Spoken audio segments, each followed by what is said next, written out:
Hey guys, thought I'd try to crank out a quick video here to just touch on pricing handmade items on Whatnot.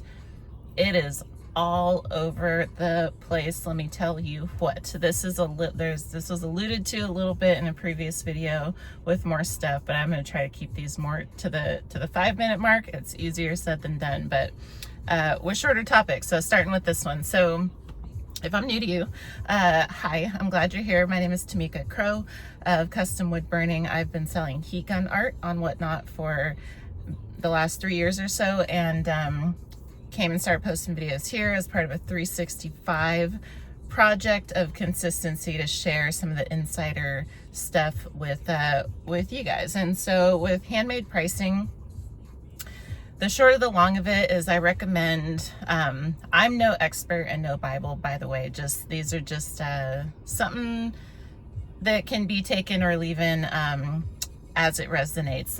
But in my view, 3 tiers are the way. Having what I refer to as a customer acquisition tier, bread and butter tier in the center, and then a business goals, we made it tier at the top. The tier at the top is like, if each item, that's like pricing each item for, if that's all you did full time, if that's all you did full time, like really doing the math and what do those items have to cost. We could do this product by product. I do wood, right? So if I did a charcuterie board, for instance, I would have to ask myself, if that's all I made was art on charcuteries, what do I have to price that at? How long does it take me? What do the materials cost? What does the packaging stuff cost? What is the time to acquire the materials? What is the time to market? What is the live time? What is the overhead? Like all the business math, because it's not just live and it's not just crafting, it's like all of the things, taxes, whatnot, fees.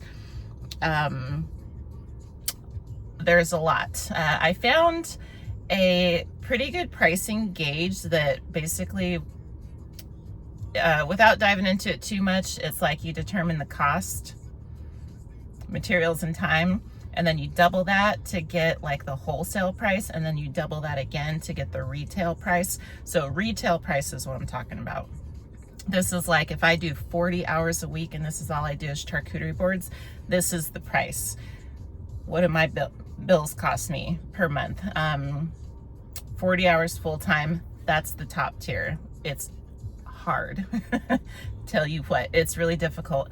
So that's why we got a supplement with the bread and butter tier in the center, and the customer acquisition tier. So the bread and butter is like, we're going with the products can be different tier to tier.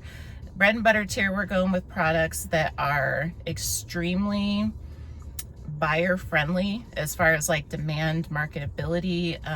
They showcase very well during lives. For me, this is seller displays, just personalized like wood burnings. They're not anything like full photography turned wood burning, wood stain art pieces, but they're like wood burning and they're reasonable prices.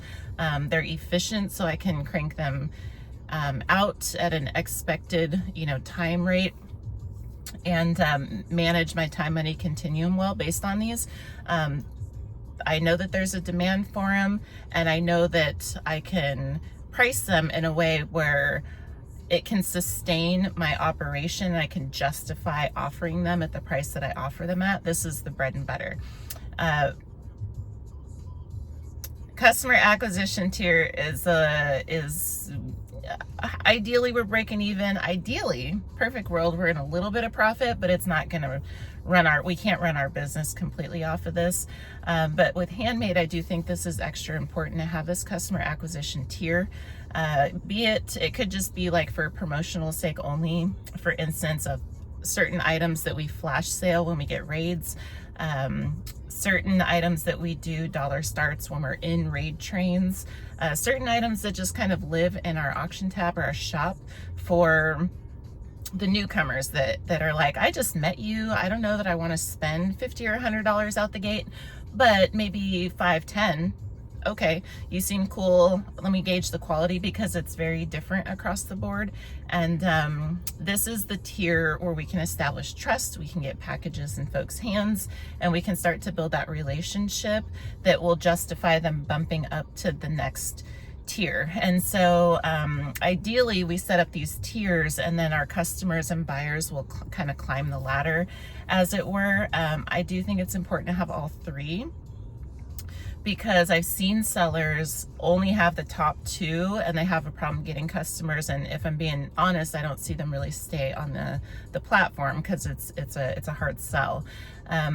When sellers don't have the top tier and they only have the bottom tier, ideally there's at least the second tier. A lot of sellers, you'd be surprised, only have that bottom tier. That's hard because you establish a customer base off that.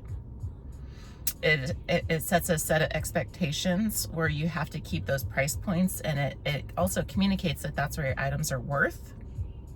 And so also there are buyers looking for what I would consider kind of like bougie handmade items, and if they don't see those in our shop because price communicates that, then they keep going and looking for, you know, folks that do have that type of stuff. And so I do think it's important to have all three, and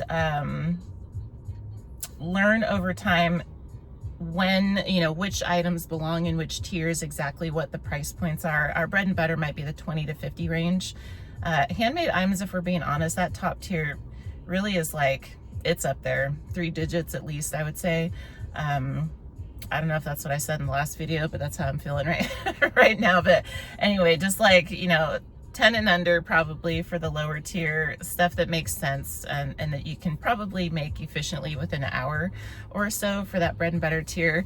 And then the top one being like, you really want to continue to attract your ideal buyers with that tier and hold firm on those prices, because that's what tells folks your worth. Okay, and it starts with us. And so let's cap it here. I knew I'd go past 5 minutes, but I think it's important. It's a hot topic, and I hope it helps. In the meantime, I want to thank you for watching. Happy live selling, and I hope to see you next time. Bye-bye.